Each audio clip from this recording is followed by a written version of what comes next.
के ऊपर जो test 1/4 of the minimum thickness of member से ज्यादा नहीं होना चाहिए। दूसरा पॉइंट कह रहा है for reinforced section the maximum size should be at least 5 mm less than the spacing between the reinforcement. और एग्रीगेट्स इन जनरली 20 mm के साइज के हम यूज करते हैं आरसीसी के अंदर। तो कोड ये दो इंपॉर्टेंट हाईलाइटेड बातें जो है वो बताता है जो आपको याद रखनी है। वैसे तो 20 mm यूज करते हैं, लेकिन वैसे 1/4 of the thickness of member से ज्यादा नहीं होना चाहिए। ये भी क्वेश्चन डायरेक्ट पूछता है एग्जाम में। एग्रीगेट के ऊपर जो टेस्ट करते हैं वो कौन कौन से टेस्ट होते हैं? एग्रीगेट क्रशिंग टेस्ट होता है, एग्रीगेट का इंपैक्ट टेस्ट होता है, एब्रेजन टेस्ट होता है, फाइनेस, मॉडुलस, फ्लेकीनेस। एक एक करके देखते हैं फटाफट इनको। एग्रीगेट क्रशिंग वैल्यू टेस्ट के अंदर हम क्या करते हैं कि एग्रीगेट्स जो लेते हैं हम 12.5 mm सीव से पास हो जाए, 10 mm पे रिटेन हो जाए, मतलब इन दोनों के बीच का 10 से 12.5 के बीच का साइज लेते हैं, उसको हम इस एपरेटस के अंदर, क्रशिंग टेस्ट एपरेटस के अंदर डाल देते हैं। 40 टन का लोड यहां पर लगाया जाता है, यहां पे 40 टन का लोड इसके ऊपर लगाया जाता है।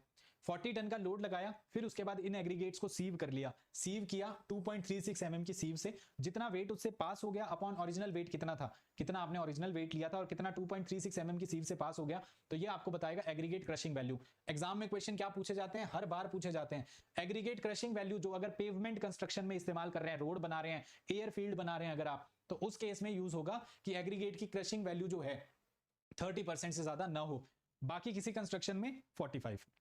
ये वैल्यू याद रखनी है, ऑब्जेक्टिव में पूछता है आपसे। नेक्स्ट टाइम एग्जाम में अगर ये भी हो सकता है कि ओवरऑल ये जो आपका एपरेटस था 154 mm इसका डाया था, 154 mm डाया है जो एग्रीगेट क्रशिंग वैल्यू जो टेस्ट करते हैं। टेस्ट लोड जो लगाया जाता है 40 टन का लगाया जाता है।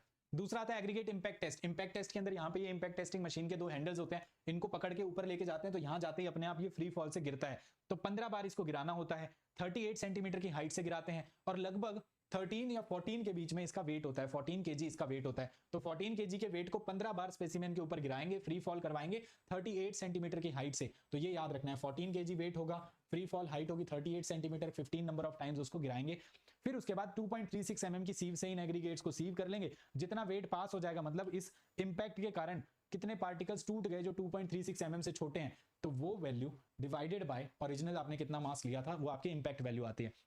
तो एग्रीगेट इंपैक्ट टेस्ट से जो वैल्यू आई, पेवमेंट कंस्ट्रक्शन के लिए 30% से ज्यादा नहीं होनी चाहिए, और other type of construction, building construction में यूज कर रहे हैं, किसी भी और कंस्ट्रक्शन में 45% से ज्यादा नहीं होनी चाहिए।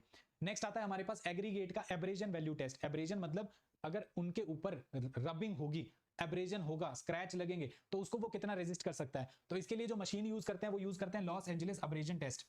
एलए मशीन जो है इसके अंदर इस्तेमाल करते हैं, पहला ऑब्जेक्टिव क्वेश्चन। दूसरा, इस मशीन को रिवॉल्व करवाते हैं, ये मशीन घूमेगी, ये मशीन जब घूमेगी तो इसके अंदर आयरन की बॉल्स प्रेजेंट होगी, या फिर आप ये कह लीजिए स्फीयर्स प्रेजेंट होंगे। 500 बार तो इसे घुमाना है, इस मशीन को 500 बार घुमाना है। किस स्पीड से? 33 से 37 रेवोल्यूशन पर मिनट। एक मिनट के अंदर 33 से 37 टाइम्स ये घूम जाए। इसके अंदर जो स्टील बॉल्स हम ऐड करते हैं या स्फीयर जो यूज करते हैं वो 48 mm डाया के अंदर होते हैं, और उनका वेट जो है लगभग 400 ग्राम के आसपास होता है, 390 से लेके 445 ग्राम के बीच में। तो लगभग 400 ग्राम के आसपास उनका वेट होता है, और 48 mm जो है उनका डायमीटर होता है। इनको जब इसके अंदर डाल दिया तो वो बार बार ये रोटेट करेगी जब मशीन, तो एक तो एग्रीगेट्स आपस में घिसेंगे, फिर ये स्टील बॉल जो इनके बीच में प्रेजेंट होगी वो इनको रब करेगी। तो अब इसके बाद इसको 500 बार घुमा देने के बाद हम निकालते हैं उस स्पेसिमेन को, और उन एग्रीगेट को सीव कर लेते हैं 1.7 mm की सीव पर। तो जितना वेट उससे पास हो गया 1.7 mm से छोटा हो गया, upon original wait of aggregate आपने कितना लिया था, तो ये एब्रेजन वैल्यू आ जाती है। और ये एब्रेजन वैल्यू जो है ये पेवमेंट कंस्ट्रक्शन के लिए 30% से ज्यादा नहीं होनी चाहिए, any other type of construction के लिए 50 से ज्यादा नहीं होनी चाहिए। बाकियों में 45 था, यहाँ पे 50 आ जाता है। नेक्स्ट आता है fineness modulus test. Fineness modulus test के अंदर हम यहाँ पे बात कर रहे हैं कि जो एग्रीगेट्स हैं उनकी फाइननेस के बारे में बता रहे हैं, उसके बारे में हमें आइडिया लगता है कि एट एन एवरेज साइज क्या है, एवरेज साइज या मीन साइज क्या है उन एग्रीगेट्स का, ये हमें पता लगता है। तो इनके अंदर हम क्या करते हैं, आपके पास सीव साइज होती है, सीव से हम सीव एनालिसिस से इसको पता करते हैं। 80 mm की, 40 mm की, 20, 10, 4.75, 2.36, 1.18, 600 माइक्रोन, 300 माइक्रोन और 150 माइक्रोन की सीव्स होती हैं, ये इंडियन स्टैंडर्ड सीव्स होती हैं। हम ये देखते हैं कि किस सीव पर कितना रिटेन हुआ। 100 ग्राम सैंपल लिया, इस पे 5 हुआ, इस पे 15 हुआ, इस पे 21 हुआ, एंड सो ऑन। फिर कितना परसेंटेज रिटेन हो गया, आउट ऑफ 100 चेक कर सकते हैं, वो परसेंटेज लिख दिया। फिर उसके बाद क्यूमुलेटिव, मतलब इससे ऊपर ऊपर कितना रिटेन हुआ, फिर 40 mm वाली सीव से ऊपर ऊपर कितना रिटेन हुआ, फिर 10 mm वाली से ऊपर ऊपर कितना रिटेन हुआ। तो इनको सबको ऐड करते जाएंगे। पहला 5 रहा, दूसरा 5 + 15 20 हो गया, तीसरा 5 + 15 + 20 141 हो गया, एंड सो ऑन। ऐसे क्यूमुलेटिव कि इससे ऊपर ऊपर कितना रिटेन हुआ वो रिटेन देख लेते हैं, सबको कर देंगे ऐड करके डिवाइड बाय 100 में एक्सप्रेस करते हैं। तो इसमें एक्सप्रेस किया तो 659/100 या 6.59 इसका फाइननेस मॉडुलस आ गया। हमें मीन साइज के बारे में ये ओवरऑल बताता है। अगर आपने फाइन एग्रीगेट्स, कोर्स एग्रीगेट इनको मिक्स कर दिया है तो proportion of fine upon course कैसे बता सकते हैं कि कितने फाइन ऐड किए थे, कितना कोर्स ऐड किया था? इसका प्रोपोर्शन आता है, फ्लूइड मैकेनिक्स का कोर्स था, शुरू में सब मिक्स हो गया, समझ नहीं आ रहा था, बाद में अच्छे से समझा, मिक्स होने के बाद में अच्छे से समझा तो एवरीथिंग वाज फाइन। दोबारा से सुनिए, fine aggregate upon coarse aggregate, fluid mechanics पढ़ रहे थे, फ्लूइड मैकेनिक्स का कोर्स था, सब कुछ मिक्स हो गया, शुरू में फ्लूइड मैकेनिक्स मिक्स हो गया, समझ नहीं आ रहा था, जब मिक्स आ गया तो उसके बाद अच्छे से हमने पढ़ा तो इट वाज फाइन। बाकी जो भी आपका तरीका है उसके आप याद रख सकते हैं, इस फॉर्मूले को जैसे भी आपको पसंद हो वैसे याद रख सकते हैं। फाइन एग्रीगेट्स ये डायरेक्टली पूछते हैं, फाइन सैंड का फाइननेस मॉडुलस कितना, मीडियम का कितना, कोर्स सैंड का कितना, ये आपसे पूछते हैं, ये डायरेक्ट एसएससी के अंदर आए हुए हैं, इन पे एक बार नजर जरूर मारिएगा। ये जो क्वेश्चन मैंने बोला फाइन अपॉन कोर्स एग्रीगेट, कल इससे रिलेटेड न्यूमेरिकल्स करेंगे हम स्पेशल क्लास के अंदर, ये भी आप जरूर याद रखिएगा। फ्लेकीनेस इंडेक्स और इलोंगेशन इंडेक्स जो हमारे पास होता है, इनके अंदर हम क्या बोलते हैं कि एक गेज होता है हमारे पास, फ्लेकी मतलब निडल लाइक अपीयरेंस जब होती है इनकी, तो इस गेज से पास करेंगे। किसी एग्रीगेट को फ्लेकी तब बोलेंगे, an aggregate is said to be flaky जब उसकी least lateral dimension, least lateral dimension का मतलब, अब ये मार्कर है तो इस मार्कर की ये तो लेंथ हो गई, ये इसकी लेटरल डायमेंशन, लेटरल डायमेंशन के अंदर एक एक्स डायरेक्शन में एक वाई डायरेक्शन में, मतलब यहाँ वाले जो क्रॉस सेक्शन एरिया के डायमेंशन है वो लेटरल डायमेंशन हो जाएगी, तो लेटरल में भी सबसे छोटे वाली, तो जनरली क्या होगी, थिकनेस जो होती है, थिकनेस होती है जो एग्रीगेट की, वही सबसे छोटी डायमेंशन होगी, तो लीस्ट लेटरल डायमेंशन या थिकनेस जो है वो भी अगर 3/5 times of its main dimension से कम है तब हम बोलेंगे कि ये एग्रीगेट जो है वो कैसा है, फ्लेकी है। When least lateral dimension is less than 3/5 of its mean dimension तो उसे बोलेंगे फ्लेकी एग्रीगेट।